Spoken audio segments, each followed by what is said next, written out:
నమస్కారం ETV news కు స్వాగతం ముఖ్యాంశాలు యూపీఎస్ పథకంపై ఉద్యోగ సంఘాల హర్షం ఉద్యోగులకు గౌరవం ఆర్థిక భద్రత లభిస్తుందన్న ప్రధాని రాష్ట్ర ప్రభుత్వాలు చేరొచ్చని కేంద్రం సూచన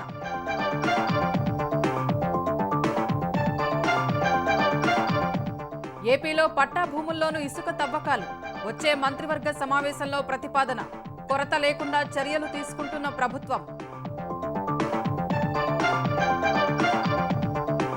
ఫైబర్ నెట్ విస్తృతికి ఏపీ సర్కారు సన్నాహాలు 33 లక్షల సిపిఈ బాక్సులు ఇవ్వాలని మోదీ సర్కారును కోరిన ప్రభుత్వం కేంద్ర మంత్రి పెమ్మసానికి వినతి అక్రమ కట్టడాలపై వ్యూహాత్మకంగా వ్యవహరిస్తున్న హైడ్రా గుట్టుచప్పుడు కాకుండా వారాంతంలో కూల్చివేతలు హడలెత్తుతున్న ఆక్రమణదారులు నాదం చెరువులో ఆక్రమణలపై చట్ట ప్రకారమే చర్యలు హైడ్రాను ఆదేశించిన హైకోర్టు పల్లా విద్యాసంస్థల పిటిషన్పై రాత్రి 9 గంటలకు విచారణ బీసీ నాయకుడికే తెలంగాణ పీసీసీ అధ్యక్ష పదవి దాదాపుగా ఖరారు చేసిన కాంగ్రెస్ అధిష్టానం 4 మంత్రి పదవులు భర్తీ చేసేందుకు అనుమతి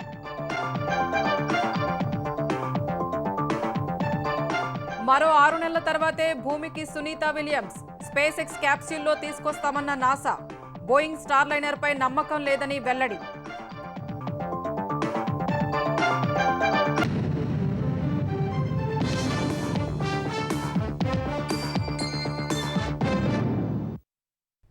కేంద్ర ప్రభుత్వ ఉద్యోగులకు మోదీ ప్రభుత్వం తీపి కబురు అందించింది భాగస్వామ్య పెన్షన్ పథకం సిపిఎస్ స్థానంలో గ్యారంటీగా పింఛను అందించే యూనిఫైడ్ పెన్షన్ పథకం యూపీఎస్ అమలుకు ఆమోదం తెలిపింది దీనివల్ల కనీసం 25 ఏళ్ల సర్వీసు పూర్తి చేసుకున్న ఉద్యోగులకు వేతనంలో 50% పెన్షన్ రానుంది మిగిలిన వారికి సర్వీసును బట్టి పెన్షన్ వర్తిస్తుంది యూపీఎస్ పథకానికి మంత్రివర్గం ఆమోదం తెలపడంపై కేంద్ర ప్రభుత్వ ఉద్యోగులు హర్షం వ్యక్తం చేశారు ప్రభుత్వ ఉద్యోగుల నుంచి పాత పెన్షన్ స్కీమ్ కోసం డిమాండ్లు పెరుగుతున్న వేళ ఎన్పీఎస్ కు బదులుగా కొత్తగా యూనిఫైడ్ పెన్షన్ స్కీమ్ యూపీఎస్ ప్రారంభించాలని కేంద్రం నిర్ణయించింది ఈ మేరకు ప్రధాని నరేంద్ర మోదీ అధ్యక్షతన శనివారం జరిగిన మంత్రివర్గ సమావేశంలో ఆమోద ముద్ర వేశారు డాక్టర్ సోమనాథన్ నేతృత్వంలోని కమిటీ సిఫారసు మేరకు యూపీఎస్ కు ఆమోదం తెలిపినట్లు మంత్రివర్గ భేటీ తర్వాత కేంద్ర సమాచార శాఖ మంత్రి అశ్విని వైష్ణవ్ ప్రకటించారు యూపీఎస్ పథకం ద్వారా 23 లక్షల మంది కేంద్ర ప్రభుత్వ ఉద్యోగులకు లబ్ధి కలుగుతుందన్నారు రాష్ట్ర ప్రభుత్వాలు ఇందులో చేరితే 90 లక్షల మందికి లాభం చేకూరుతుందని వివరించారు 2025 ఏప్రిల్ 1 నుంచి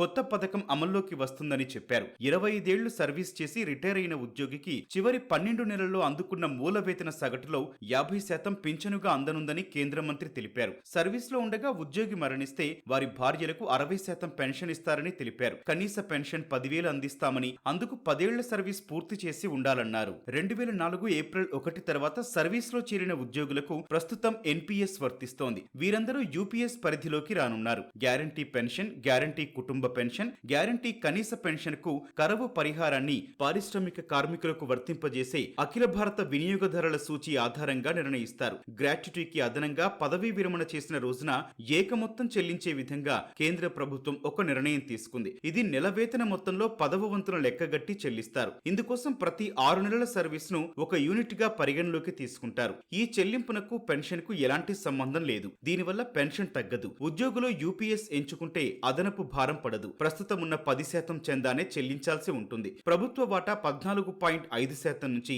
18% పెరగనుంది ఇప్పటికే పదవీ విరమణ చేసిన వారికి యూపీఎస్ బకాయిలు చెల్లించడానికి 800 కోట్లు అదనంగా ఖర్చవుతుంది తన వాటా పెంపు ద్వారా ప్రభుత్వం అదనంగా 6,250 కోట్లను భరించాల్సి ఉంటుంది రాష్ట్ర ప్రభుత్వాలు ఇందులో చేరితే అదనపు భారాన్ని అవే భరించాల్సి ఉంటుంది పింఛను భరోసా కల్పిస్తూ యూనిఫైడ్ పింఛన్ పథకానికి కేంద్ర మంత్రి మండలి ఆమోదం తెలపడంపై కేంద్ర ప్రభుత్వ ఉద్యోగులు హర్షం వ్యక్తం చేశారు నిర్ణయం తీసుకునే ముందు తమను ఆహ్వానించిన ప్రధాని మోదీకి ప్రభుత్వ ఉద్యోగుల సంస్థల జాయింట్ కన్సల్టేటివ్ మెషినరీ జేసీఎం కార్యదర్శి శివగోపాల్ మిశ్రా కృతజ్ఞతలు తెలిపారు జేసీఎం ను ప్రధాని ఆహ్వానించడం ఇదే తొలిసారని చెప్పారు 32 లక్షల మంది ప్రభుత్వ ఉద్యోగులకు ఇది చాలా గర్వకారణమని చెప్పారు దేశ ప్రగతికి గణనీయంగా దోహదపడే ప్రభుత్వ ఉద్యోగులందరి కృషిని చూసి గర్విస్తున్నట్లు ప్రధాని మోదీ అన్నారు. ఏకీకృత పెన్షన్ పథకం ప్రభుత్వ ఉద్యోగులకు గౌరవం, ఆర్థిక భద్రతను కల్పిస్తుందని ఎక్స్ వేదికగా మోదీ పేర్కొన్నారు. పాలనకు వెన్నెముకగా నిలిచే ప్రభుత్వ ఉద్యోగుల ఆర్థిక భద్రతకు మోదీ ప్రభుత్వం నిబద్ధతను పునరుద్ఘాటించిందని కేంద్ర హోంమంత్రి అమిత్ షా తెలిపారు. ఏకీకృత పెన్షన్ నిర్ణయాన్ని ఎక్స్ వేదికగా అమిత్ షా ప్రశంసించారు. యూపీఎస్ పథకం ప్రభుత్వ ఉద్యోగులకు ఆర్థిక భద్రత, భరోసా, ఉజ్వల భవిష్యత్తును అందిస్తుందని ఉత్తరప్రదేశ్ సీఎం యోగి ఆదిత్యనాథ్ పేర్కొన్నారు. ఆంధ్రప్రదేశ్లో ఇసుక కొరత తీర్చేందుకు పట్టాభూముల్లో తవ్వకాలు చేపట్టాలని ప్రభుత్వం భావిస్తోంది. పట్టాభూముల్లో మేట వేసిన ఇసుకను తవ్వి వినియోగదారులకు అందించాలని నిర్ణయించింది. ఇందుకోసం గనుల శాఖ ప్రతిపాదన సిద్ధం చేసింది. దీనికి ఈ నెల 28న జరిగే మంత్రివర్గ సమావేశంలో ఆమోదం తీసుకోనున్నట్లు తెలిసింది. కేంద్ర పర్యావరణ, అటవీ మంత్రిత్వ శాఖ నిబంధనల ప్రకారం ఇసుక తవ్వకాలు జరగాలన్న సుప్రీంకోర్టు ఆదేశాల మేరకు మాన్యువల్ గా ఇసుక తవ్వకాలు చేపట్టేందుకు ఆంధ్రప్రదేశ్ ప్రభుత్వం ఏర్పాట్లు చేస్తోంది. యంత్రాలతో అక్టోబర్ నుంచి ఇసుక తవ్వకాలు చేపట్టేందుకు అనుమతులు తీసుకుంటున్నారు. ఈలోపు అన్ని జిల్లాల్లో ఇసుక నిల్వలు తగ్గుతుండటంతో వెంటనే నిల్వలు పెంచడంలో భాగంగా పట్టాభూముల్లో ఇసుకపై గనుల శాఖ దృష్టి పెట్టింది. గతంలో ఏపీఎండీసీ ఆధ్వర్యంలో పట్టాభూముల్లో ఇసుక తవ్వి విక్రయించారు. ఇప్పుడు అలాగే పట్టాభూముల్లో ఇసుక తవ్వి విక్రయించాలని, పట్టాదారుకు టన్నుకు 66 రూపాయల చొప్పున ఇవ్వాలని నిర్ణయించారు. నదీ గర్భంలో ఉండే పట్టాభూముల్లోని ఇసుకను ఆ జిల్లా స్థాయి ఇసుక కమిటీ నిర్ణయం మేరకు గనుల శాఖ ద్వారా తవ్విస్తారు. ఇందులో పట్టాదారుకు చెల్లించే 66 రూపాయలు, సీనరేజ్ ఛార్జీలు 88 రూపాయలు, తవ్వకాలకు అయిన నామమాత్రపు ఖర్చు తీసుకుంటారు. నదీ గర్భంలో పట్టాభూములుండి అందులో ఇసుక మేటలు ఉన్నవాళ్లు సమ్మతం తెలిపితే వాటిలో ఇసుక తవ్వుతారు. వీటికి పర్యావరణ సంస్థ, కాలుష్య నియంత్రణ మండలి నుంచి అనుమతులు తీసుకోవాల్సి ఉంటుంది. ఈ అనుమతుల అంశాన్ని ఆ జిల్లా గనుల శాఖ చూసుకుంటుంది. నదీ గర్భం బయట ఉండే పట్టాభూముల్లో ఇసుకను పట్టాదారు తవ్వి విక్రయించుకోవచ్చు. అయితే గనుల శాఖ జారీ చేసే ఆన్లైన్ పర్మిట్ల ద్వారా ఈ ఇసుక విక్రయించాలి. ఎంత ధరకు విక్రయించాలనేది కలెక్టర్ నేతృత్వంలో ఉండే జిల్లా స్థాయి ఇసుక కమిటీ నిర్ణయిస్తుంది. పట్టాదారు విక్రయించిన ఇసుకలో టన్నుకు 88 రూపాయల చొప్పున సీనరేజ్ చెల్లించాలి. ఈ సొమ్ము ఆయా స్థానిక సంస్థల ఖాతాలకు వెళ్తుంది. వీటికి పట్టాదారుడే పర్యావరణ అనుమతులు, కాలుష్య నియంత్రణ మండలికి ఫీజులు చెల్లించి అనుమతులు తెచ్చుకోవాలి. ఇసుక అవసరమైన వాళ్లు ఆన్లైన్ ద్వారానే బుకింగ్ చేసుకునేలా గనుల శాఖ పోర్టల్ను సిద్ధం చేస్తోంది. వచ్చే నెల 11 నుంచి దీన్ని అందుబాటులోకి తీసుకురావాలని భావిస్తున్నారు. వర్షాలు తగ్గాక ఇసుకకు డిమాండ్ పెరుగుతుందని భావిస్తోన్న ప్రభుత్వం ఆ సమయంలో కొరత లేకుండా చూసేందుకు ప్రయత్నాలు చేస్తోంది. ఆంధ్రప్రదేశ్లోని నగరాలు, పట్టణ ప్రాంతాల్లో నగర వనాల అభివృద్ధికి కేంద్ర ప్రభుత్వం నిధులు మంజూరు చేసిందని ఏపీ ఉప ముఖ్యమంత్రి పవన్ కళ్యాణ్ వెల్లడించారు. 11 మున్సిపాలిటీల పరిధిలో నూతనంగా నగర వనాల ఏర్పాటుకు కృషి చేస్తామన్నారు. తొలి విడతగా 15,04,00,000 రూపాయల్ని కేంద్రం విడుదల చేసిందన్నారు. ఈ నిధులతో కర్నూలు, కడప, చిత్తూరు, శ్రీకాళహస్తి, తాడేపల్లిగూడెం, పెనుకొండలో నగర వనాలు ఏర్పాటు చేస్తామన్నారు. కదిరి, కాశీబుగ్గ, పలాస, విశాఖను అభివృద్ధి చేస్తామని పవన్ తెలిపారు. అటవీ శాఖ అధికారులతో వివిధ అంశాలపై పవన్ చర్చించారు. ప్రస్తుతం ఏపీలో 50 నగర వనాల అభివృద్ధి పనులు వేగంగా సాగుతున్నాయని అధికారులు పవన్ దృష్టికి తీసుకొచ్చారు. 100 రోజుల్లో 30 నగర వనాల పనులు పూర్తవుతాయని తెలిపారు. ఆంధ్రప్రదేశ్లో పచ్చదనం 50% మేరకు ఉండాలని, అలాగే నగర వనాల అభివృద్ధిపై ప్రత్యేక దృష్టి సారించాలని అధికారులను ఉప ముఖ్యమంత్రి ఆదేశించారు. ఈ నెల 30న నిర్వహించే వన మహోత్సవాన్ని విజయవంతం చేయాలని పవన్ స్పష్టం చేశారు. వైసీపీ పాలనలో ఆంధ్రప్రదేశ్లో రహదారులు నిర్వీర్యమయ్యాయని ఆంధ్రప్రదేశ్ గృహ నిర్మాణ శాఖ మంత్రి కొలుసు పార్థసారథి ఆరోపించారు. ఏలూరు జిల్లా చింతలపూడి నియోజకవర్గంలోని నామవరంలో 20 కోట్ల రూపాయలతో నిర్మించనున్న రోడ్డు పనులకు మంత్రి శంకుస్థాపన చేశారు. చింతలపూడి నియోజకవర్గ ప్రజల సమస్యల పరిష్కారానికి స్థానిక ఎమ్మెల్యే సొంగ రోషన్ కుమార్ రూపొందించిన జనహితం యాప్ను ఆయన ఆవిష్కరించారు. గత ప్రభుత్వం నిర్లక్ష్యం కారణంగా చింతలపూడి ఎత్తిపోతల పథకం ముందుకు సాగలేదని మంత్రి విమర్శించారు. అభివృద్ధి, సంక్షేమంతో ప్రజలకు సుపరిపాలన అందించాలన్నదే కూటమి ప్రభుత్వ లక్ష్యమని పార్థసారథి తెలిపారు. ఎక్కడ బయటికి వెళ్ళడానికి కానీ, కనీసం కార్యకర్తలు కలవడానికి కానీ, కనీసం ప్రజల్ని కలిసి ప్రజల సమస్యలు తెలుసుకోవడానికి ప్రయత్నం చేయాలి. జగన్మోహన్ రెడ్డి గారు ఈ రోజు తైకమని చెప్పేసి ఎక్కడ అవకాశం వచ్చినా పరిగెడతా ఉన్నాడు. సంతోషమే. ఒక ప్రతిపక్ష నాయకుడిగా తప్పుకోకుండా వెళ్ళాలి. ఎక్కడ సమస్య ఉంటే అక్కడికి అధికార పక్షాన్ని మరి వాళ్ళకి గుర్తు చేయాలి, వాళ్ళ బాధ్యతలు. దాంట్లో ఎటువంటి అనుమానం లేదు. కానీ ఇది చేసిన పనులు ఏమిటో ఒకసారి ఆలోచించామని చెప్పేసి మనం చేస్తాను. నేను నీకు ప్రజల సమస్యల్ని అసెంబ్లీలో గెలమెత్తి ప్రజల సమస్యల్ని దృష్టికి తీసుకురమ్మని, ప్రభుత్వ దృష్టికి తీసుకురమ్మని మిమ్మల్ని గెలిపిస్తే ఎమ్మెల్యేగా పెరిగి పొందాల అసెంబ్లీకి రాకుండా పారిపోయి మాకొక పేపర్లు కదా అని చెప్పేసి దాంట్లో లేనిపోని అబద్ధాన్ని సృష్టించడం ఎంతవరకు ప్రజాస్వామ్యం ఒకసారి అర్థం చేసుకోమని చెప్పేసి మిమ్మల్ని చేస్తాను. హైదరాబాద్ మహానగరంలోని అక్రమ నిర్మాణాల పాలిట హైడ్రా వ్యూహాత్మకంగా ముందుకు సాగుతోంది. చెరువులు, కుంటలు, ప్రభుత్వ స్థలాల్లోని అక్రమ నిర్మాణాల చిట్టాను ఒక్కొక్కటిగా విప్పుతూ అక్రమార్కుల గుండెల్లో రైళ్లు పరిగెత్తిస్తోంది. కూల్చివేత సమాచారం బయటికి పొక్కకుండా చాలా వేగంగా చర్యలు తీసుకుంటోంది. హైడ్రా ఏ రోజు ఎక్కడ కూల్చివేతలు చేస్తుందో తెలియక కబ్జాదారుల్లో గుబులు పుడుతోంది. హైదరాబాద్ మహానగరంలో చెరువులు, పార్కులు, ప్రభుత్వ భూముల పరిరక్షణ కోసం ఏర్పాటు చేసిన హైడ్రా వ్యూహాత్మకంగా ముందుకు వెళ్తోంది. తెల్లవారుజామున ఆక్రమణల కూల్చివేత మొదలుపెట్టి 2 రోజులైనా సరే మొత్తం భవనాలను నేలమట్టం చేసి గాని సిబ్బంది వెనుతిరిగి రావటం లేదు. కొన్నేళ్లుగా జీహెచ్ఎంసీ, హెచ్ఎండిఏ అధికారులు అక్రమ భవనాల కూల్చివేతను పాక్షికంగా చేపట్టేవారు. కొన్ని గోడలను కూల్చివేయడం, స్లాబ్లకు రంధ్రాలు చేసి అక్రమ నిర్మాణాలు కూల్చివేశామని ప్రకటించేవారు. అందుకు భిన్నంగా ఎంతటి నిర్మాణాలైనా సరే హైడ్రా పూర్తిగా నేలమట్టం చేస్తోంది. కూకట్పల్లి నియోజకవర్గంలోని ఎర్రకుంట చెరువులో 2 రోజులు శ్రమించి 3 భారీ భవనాలను నేలమట్టం చేసింది. సుమారు 10 కోట్ల రూపాయల విలువైన ప్రభుత్వ స్థలాన్ని స్వాధీనం చేసుకుంది. రాజేంద్రనగర్ నియోజకవర్గంలోని శాస్త్రీపురంలోని భూమురుఖా ఉదుదవాల్ చెరువులో అక్రమంగా నిర్మించిన భవనాలు, ప్రహారీ గోడలు, లేఅవుట్లను కూకటి వేళ్లతో పెకలించేశారు. చెరువు FTL కు సంబంధించి 10 ఎకరాల భూమిని స్వాధీనం చేసుకున్నారు. మేడ్చల్ జిల్లా కుత్బుల్లాపూర్ నియోజకవర్గం గాజుల రామారంలోని దేవేంద్రనగర్ చెరువు బఫర్ జోన్ లోని 51 అక్రమ నిర్మాణాల పునాదులను కదిలించారు. తాజాగా శేరిలింగంపల్లి నియోజకవర్గంలోని మాదాపూర్ తొమ్మిడికుంట చెరువులో అక్రమంగా నిర్మించిన కన్వెన్షన్ ను 6 గంటలు శ్రమించి నేలమట్టం చేశారు. నెల రోజుల వ్యవధిలోనే హైడ్రా సుమారు 100 ఎకరాల విస్తీర్ణంలో ఆక్రమణలు తొలగించింది. ఆక్రమణలకు సంబంధించిన జాబితాను సిద్ధం చేసిన హైడ్రా కమిషనర్ రంగనాథ్ ఒక్కొక్కటిగా నేలమట్టం చేస్తూ కబ్జాదారుల గుండెల్లో వణుకు పుట్టిస్తున్నారు. హైడ్రా నుంచి కూల్చివేతకు సంబంధించిన ముందస్తు సమాచారం బయటికి పొక్కకుండా కమిషనర్ రంగనాథ్ జాగ్రత్త పడుతున్నారు. పెద్ద నిర్మాణాలను కూల్చాలని నిర్ణయానికి వచ్చిన తర్వాత ముందు రోజు రాత్రి సిబ్బందిని, యంత్రాలను సిద్ధం చేస్తున్నారు. మర్నాడు ఉదయం వరకు ఎక్కడికి వెళ్లాలో వారికి చెప్పడం లేదు. ఉదయమే వారికి చెప్పి కూల్చివేతల ప్రాంతాలకు తీసుకెళ్లి విరామం లేకుండా పనులు సాగిస్తున్నారు. హైడ్రాకు ఇంకా పూర్తి స్థాయిలో సిబ్బంది కేటాయింపు కాకపోవడంతో DRF, GHMCలోని సిబ్బందికి వంతుల వారీగా విధులను అప్పగించి మొత్తం అక్రమ నిర్మాణాలను కూల్చివేసే వరకు కొనసాగిస్తున్నారు. వారంలో 5 రోజులు అక్రమ నిర్మాణాల తనిఖీ, వాటిపై ఉన్న ఫిర్యాదులు, కోర్టు వివాదాలు, ఇతర ముఖ్య అంశాలను పరిశీలిస్తున్నారు. శని, ఆదివారాల్లో పెద్ద ఆక్రమణలను నేలమట్టం చేస్తున్నారు. కూల్చివేతలకు ముందే చెరువు FTL, బఫర్ జోన్లకు సంబంధించి GHMC, టౌన్ ప్లానింగ్, నీటిపారుదల శాఖ, రెవెన్యూ శాఖల అధికారులతో తనిఖీలు చేయిస్తున్నారు. వారిచ్చిన నివేదిక ఆధారంగా నోటీసులు జారీ చేయడం, లేదంటే ఇప్పటికే నోటీసులు జారీ చేసినా నిర్లక్ష్యంగా ఉన్న నిర్మాణాలను కూల్చివేస్తున్నారు. మేడ్చల్ మల్కాజ్గిరి జిల్లా వెంకటాపూర్ గ్రామంలోని నాదం చెరువులో ఎమ్మెల్యే పల్లా రాజేశ్వరరెడ్డికి చెందిన అనురాగ్ యూనివర్సిటీ ఆక్రమణలు ఉంటే చట్ట ప్రకారమే వాటిని తొలగించాలని హైకోర్టు ఆదేశించింది. FTL, బఫర్ జోన్ల ఆక్రమణల పేరుతో అధికారులు తమ హక్కుల్లో జోక్యం చేసుకోకుండా ఆదేశించాలని Gayatri educational society, Anurag university, Neelima institute of medical sciences శనివారం హౌస్ మోషన్ పిటిషన్ దాఖలు చేశాయి. వీటిపై జస్టిస్ టి వినోద్ కుమార్ శనివారం రాత్రి 9 గంటలకు విచారణ జరిపారు. 17.21 ఎకరాల్లో అన్ని అనుమతులు తీసుకుని విద్యా సంస్థలను ఏర్పాటు చేసినట్లు పిటిషనర్ల తరపు న్యాయవాది తెలిపారు.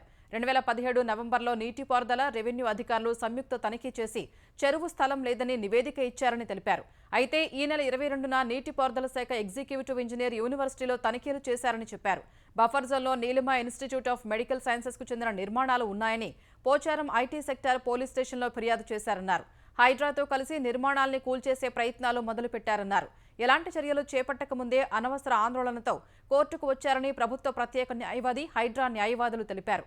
నాదం చెరువు బఫర్ జోన్ను ఆక్రమించే నిర్మాణాలు చేపట్టినట్లు ఆధారాలున్నాయన్నారు. చట్ట ప్రకారమే చర్యలు తీసుకుంటామని హామీ ఇచ్చారు. ప్రభుత్వ న్యాయవాది హామీని నమోదు చేస్తూ పిటిషన్పై విచారణను న్యాయమూర్తి మూసివేశారు.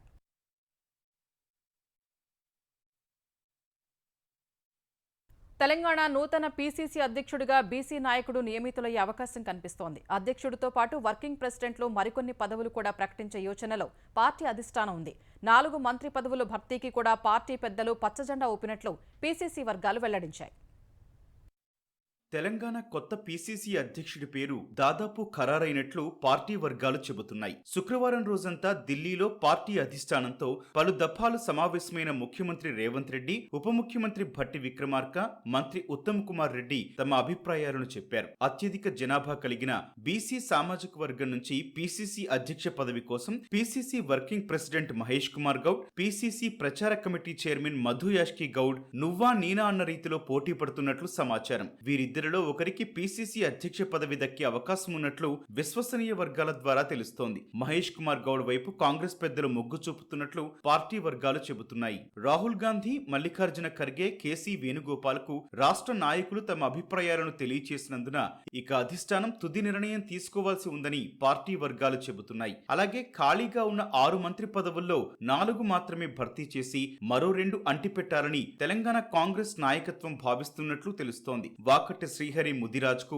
బోధన్ ఎమ్మెల్యే సుదర్శన్ రెడ్డికి మంత్రి పదవులు దక్కే అవకాశం కనిపిస్తోంది. కోమటిరెడ్డి రాజగోపాల్ రెడ్డి, ఇబ్రహీంపట్నం ఎమ్మెల్యే మల్రెడ్డి రంగారెడ్డిలో ఒకరిని మంత్రి పదవి వరించే అవకాశం ఉన్నట్లు సమాచారం. రాజగోపాల్ రెడ్డికి మంత్రి పదవి ఇచ్చేట్లయితే లంబాడీ వర్గానికి చెందిన బాలు నాయక్ ను డిప్యూటీ స్పీకర్ గా ఎంపిక చేసే అవకాశం ఉంది. రాజగోపాల్ రెడ్డికి మంత్రి హోదా దక్కకపోతే ఆర్టీసీ, సివిల్ సప్లైస్ కానీ ఇచ్చి సంతృప్తి పరచాలని భావిస్తున్నట్లు సమాచారం. అదే జరిగితే యాదవ సామాజిక వర్గానికి చెందిన బీర్ల ఐలయ్యకు మంత్రి పదవి వరించే అవకాశం ఉంది. మంత్రివర్గ విస్తరణ తర్వాతే వర్కింగ్ ప్రెసిడెంట్ల నియామకం ఉంటుందని పార్టీ వర్గాలు అంచనా వేస్తున్నాయి.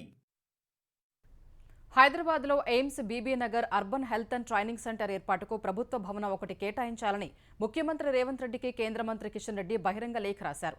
భవనం కేటాయిస్తే అర్బన్ హెల్త్ సెంటర్ ఏర్పాటు చేసి ప్రజలకు ఆధునిక వైద్య సేవల్ని ఎయిమ్స్ బీబీ నగర్ వెంటనే అందుబాటులోకి తీసుకువస్తుందని చెప్పారు. హైదరాబాద్ నగరం నడిబొడ్డున 2 ఎకరాల స్థలాన్ని కేటాయిస్తే అర్బన్ హెల్త్ అండ్ ట్రైనింగ్ సెంటర్కు శాశ్వత భవనం నిర్మించేందుకు ఎయిమ్స్ బీబీ నగర్ సిద్ధంగా ఉందన్నారు.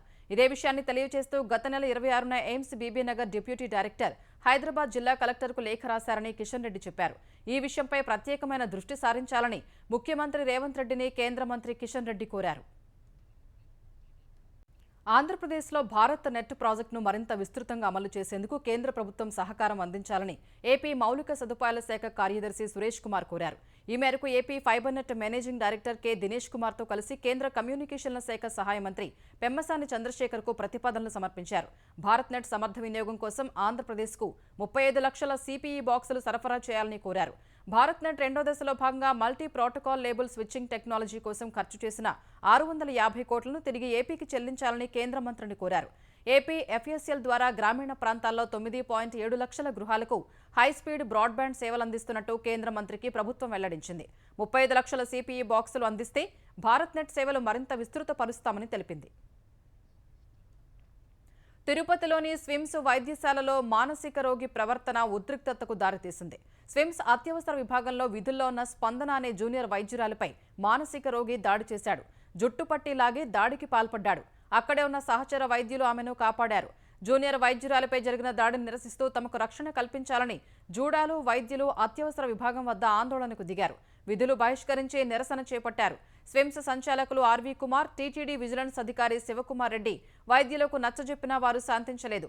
నిన్న రాత్రి 10 గంటల వరకు ఆందోళన కొనసాగగా టీటీడీ జేఈఓ గౌతమి వెళ్లి వైద్య సిబ్బంది రక్షణకు హామీ ఇవ్వడంతో వారు ఆందోళన విరమించారు. గుంటూరు జిల్లా మంగళగిరికి చెందిన అంతర్జాతీయ వెయిట్ లిఫ్టర్ సాదియా అల్మాస్కు మంత్రి నారా లోకేష్ ఆర్థికంగా సాయం చేశారు. ఐరోపాలోని మాల్టా దేశంలో జరిగే అంతర్జాతీయ వెయిట్ లిఫ్టింగ్ పోటీల్లో పాల్గొనేందుకు ఆర్థిక సహాయం అందించాలని సాదియా లోకేష్ను కోరారు. ఆమె ప్రయాణ ఖర్చుల కోసం లోకేష్ 3 లక్షల రూపాయలు పంపించారు. వాటిని పార్టీ నేతలు సాదియాకు అందజేశారు. అడిగిన వెంటనే తనకు సహాయం అందించిన మంత్రి నారా లోకేష్కు సాదియా కృతజ్ఞతలు తెలిపారు.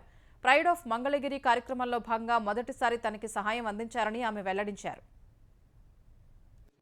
ఇలా స్పోర్ట్స్ నుంచి వెళ్ళే వాళ్ళకి sir T shirts, cap and blazer ఇవ్వడం జరుగుతుంది. సార్ ఈ సపోర్ట్ ఇలాగే ఫైనాన్షియల్గా మాకు ఉంటే మేము సార్ చెప్పినట్టు మేము మా ఫ్యూచర్లో మన రాష్ట్రానికి, మన దేశానికి అండ్ మన మంగళగిరికి తప్పనిసరిగా పేరు తెస్తాను. కృష్ణా జిల్లా గన్నవరం తెలుగుదేశం కార్యాలయంపై దాడి కేసులో 15 మంది నిందితులకు హైకోర్టు షరతులతో కూడిన రెగ్యులర్ బెయిల్ మంజూరు చేసింది. హైకోర్టు న్యాయమూర్తి జస్టిస్ వీఆర్కే కృపాసాగర్ ఈ మేరకు ఉత్తర్వులిచ్చారు. 44వ నిందితుడు షేక్ రబ్బానీకి బెయిల్ ఇచ్చేందుకు నిరాకరించారు. రబ్బానీ పాత్రపై ప్రాథమిక ఆధారాలున్నాయన్నారు. బెయిల్ పొందిన నిందితులు దర్యాప్తు అధికారి ముందు ప్రతి నెల 1, 15వ తేదీల్లో ఉదయం 10 నుంచి మధ్యాహ్నం 1 గంట మధ్య 4 నెలల పాటు లేదా అభియోగపత్రం దాఖలు చేసేంత వరకు హాజరు కావాలని షరతు విధించారు. చిరునామాలు, సెల్ ఫోన్ నంబర్లను పోలీసులకు ఇవ్వాలన్నారు. దర్యాప్తు నిమిత్తం పోలీసులు ఎప్పుడు కోరితే అప్పుడు అందుబాటులో ఉండాలన్నారు. దర్యాప్తును ప్రత్యక్షంగా, పరోక్షంగా ప్రభావితం చేయొద్దన్నారు. సాక్షులను బెదిరించడం, ప్రలోభాలకు గురి చేయడానికి వీల్లేదన్నారు. నేర ఘటనల్ని పునరావృతం చేయొద్దని స్పష్టం చేశారు. కేంద్ర ప్రాయోజిత పథకాల నిధుల విడుదల చేయాలని తెలంగాణ ఉప ముఖ్యమంత్రి భట్టి విక్రమార్క కేంద్ర ఆర్థిక మంత్రి నిర్మలా సీతారామన్ను కోరారు. తెలంగాణ ఆర్థిక పరిస్థితుల్ని కేంద్ర మంత్రికి వివరించి సాయం కోరినట్లు చెప్పారు. రాష్ట్ర విభజన చట్టం ప్రకారం తెలంగాణకు రావాల్సిన నిధులు విడుదల చేయాలని విజ్ఞప్తి చేశామన్నారు. గత ప్రభుత్వం బడ్జెటేతర రుణాలు చేసిందన్న భట్టి బడ్జెటేతర రుణాలతో తెలంగాణ ఖజానాపై తీవ్ర భారం పడుతోందని ఆర్థిక మంత్రికి గుర్తు చేసినట్లు చెప్పారు. జీతాల కంటే ఎక్కువ మొత్తం అప్పులపై వడ్డీకే కట్టాల్సి వస్తోందన్న భట్టి రుణాల పునర్వ్యవస్థీకరణకు సాయం చేయాలని నిర్మలా సీతారామన్ను కోరినట్లు తెలిపారు. తాము తీసుకువచ్చిన 8 అంశాలపై త్వరలో కేంద్ర రాష్ట్రాధికారులతో భేటీ నిర్వహించి తగిన చర్యలు తీసుకుంటామని ఆర్థిక మంత్రి హామీ ఇచ్చినట్లు భట్టి చెప్పారు. కొన్ని బ్యాక్వర్డ్ డిస్ట్రిక్ట్స్ సంబంధించినటువంటి ఫండ్స్ని రాష్ట్రానికి రావాల్సినవి ఆగిపోయి ఉన్నాయి. వాటికి సంబంధించి కూడా ఆయా బ్యాక్వర్డ్ డిస్ట్రిక్ట్స్లో వాటి అభివృద్ధి కార్యక్రమాలు ముందుకు తీసుకొని పోవడం కోసం నిధుల్ని త్వరితగతిన రిలీజ్ చేయవలసిందిగా గౌరవ ఆర్థిక శాఖ మంత్రుల్ని విజ్ఞప్తి చేయడం జరిగింది. మేము చేసిన ప్రతి విజ్ఞప్తిని కూడా సానుకూలంగా వాటన్నిటిపైన అందించడమే కాకుండా తప్పనిసరిగా కొద్ది రోజుల్లోనే ఒక సమావేశం ఏర్పాటు చేసి దీనికి సంబంధించి వీటన్నిటికీ ఒక పరిష్కార మార్గం త్వరలోనే చూపిస్తా అని చెప్పారు. రసాయన ఎరువుల సరఫరాపై ఎప్పటికప్పుడు అధికారులు విస్తృత తనిఖీలు చేయాలని తెలంగాణ వ్యవసాయ శాఖ మంత్రి తుమ్మల నాగేశ్వరరావు ఆదేశించారు. ఖరీఫ్ సీజన్కు సంబంధించి ఎరువుల పరిస్థితిపై సచివాలయంలో మంత్రి సమీక్ష నిర్వహించారు. ఈ వానాకాలం కోసం అంచనా వేసిన ఎరువులు, అందుబాటులో ఉన్న ఎరువుల వివరాలను మంత్రికి అధికారులు వివరించారు. ఏప్రిల్ 1 నుంచి ఇప్పటి వరకు 6.71 లక్షల టన్నుల యూరియా, 1.97 లక్షల టన్నుల డీఏపీ, 6.02 లక్షల టన్నుల కాంప్లెక్స్ ఎరువులు, 0.15 లక్షల టన్నులు మ్యూరేట్ ఆఫ్ పొటాష్ ఎరువుల్ని రైతులు కొనుగోలు చేశారని తెలిపారు. ఇంకా 4.17 లక్షల టన్నుల యూరియా, 0.42 లక్షల టన్నుల డీఏపీ, 3.16 లక్షల టన్నుల కాంప్లెక్స్ ఎరువులు, 0.30 లక్షల టన్నుల మ్యూరేట్ ఆఫ్ పొటాష్ ఎరువులు అందుబాటులో ఉన్నాయని అధికారులు వివరించారు. అవసరం మేరకు రసాయన ఎరువుల్ని ఆయా జిల్లా కేంద్రాల నుంచి మండల కేంద్రాలకు, గ్రామాలకు ముందుగా పంపించే ఏర్పాట్లు చేసుకోవాలని మంత్రి సూచించారు. మండల వ్యవసాయ అధికారులు, జిల్లా అధికారులు ఎప్పటికప్పుడు తనిఖీలు చేస్తూ రైతులకు సక్రమంగా ఎరువులు అందేటట్లు చూడాలని సూచించారు. ఎక్కడైనా నిర్లక్ష్యంగా వ్యవహరిస్తే కఠిన చర్యలు తీసుకోవాలని స్పష్టం చేశారు. సాంకేతిక సమస్యల కారణంగా అంతర్జాతీయ అంతరిక్ష కేంద్రం ఐఎస్ఎస్లో ఉండిపోయిన వ్యోమగాములు సునీత విలియమ్స్, బుచ్ విల్మోర్ వచ్చే ఏడాది ఫిబ్రవరిలో భూమికి రానున్నట్టు నాసా తెలిపింది. వ్యోమగాముల్ని స్పేస్ ఎక్స్ అంతరిక్ష నౌక ద్వారా భూమికి తీసుకురానున్నట్టు నాసా వెల్లడించింది. సమస్యాత్మకమైన బోయింగ్ కొత్త క్యాప్సిల్లో వ్యోమగాముల్ని తిరిగి భూమికి తీసుకురావడం చాలా ప్రమాదకరమని భావించి ఈ నిర్ణయం తీసుకున్నట్లు వెల్లడించింది.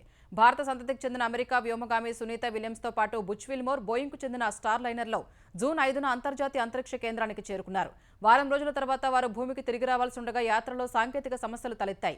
వాహక నౌక థ్రస్టర్లలో లోపాలు తలెత్తడంతో పాటు హీలియం లీకేజీ సమస్యగా పరిణమించింది. దీంతో అందులో ప్రయాణించడం సురక్షితం కాదని నాసా తేల్చింది. అప్పటి నుంచి సమస్యను పరిష్కరించేందుకు ప్రయత్నాలు జరుగుతున్నాయి. సునీత విలియమ్స్ ఆరోగ్య పరిస్థితిపై ఆందోళన కూడా వ్యక్తమైంది. నాసా తాజా నిర్ణయంతో మరో 6 నెలలు సునీత, బుచ్ విల్మోర్ అంతరిక్షంలోనే గడపాల్సిన పరిస్థితి ఏర్పడింది. లఖ్పతి దీదీ యోజన కింద 2,500 కోట్ల రూపాయల నిధుల్ని ప్రధాని మోదీ నేడు విడుదల చేయనున్నారు. లఖ్పతి దీదీ పథకం కింద మహిళలకు కేంద్రం వివిధ రంగాల్లో నైపుణ్య శిక్షణ ఇప్పించి ఉపాధి కల్పిస్తోంది. నేడు మహారాష్ట్రలోని జల్గావ్లో లఖ్పతి దీదీ సమ్మేళనంలో పాల్గొనున్న ప్రధాని 2,500 కోట్ల రూపాయలను విడుదల చేస్తారు. పలువురు లబ్ధిదారులకు సర్టిఫికేట్లు అందజేస్తారు. తాజా నిధులతో దేశవ్యాప్తంగా ఉన్న 4,30,000 స్వయం సహాయక సంఘాల్లోని 48 లక్షల మందికి లబ్ధి చేకూరనుంది. అలాగే మహిళలకు 5,000 కోట్ల రూపాయల బ్యాంకు రుణాలను కూడా మోదీ ఆమోదిస్తారని, ఫలితంగా 2,35,000 ఎస్హెచ్జీలలోని 25 లక్షల మందికి రుణాలు అందుతాయని కేంద్రం పేర్కొంది. 3 కోట్ల మందిని లఖ్పతి దీదీలుగా మార్చాలని కేంద్రం లక్ష్యంగా పెట్టుకుంది. కాగా ఇప్పటి వరకు 1 కోటి మంది మహిళలు ఈ పథకం కింద ప్రయోజనాలు అందుకున్నారు.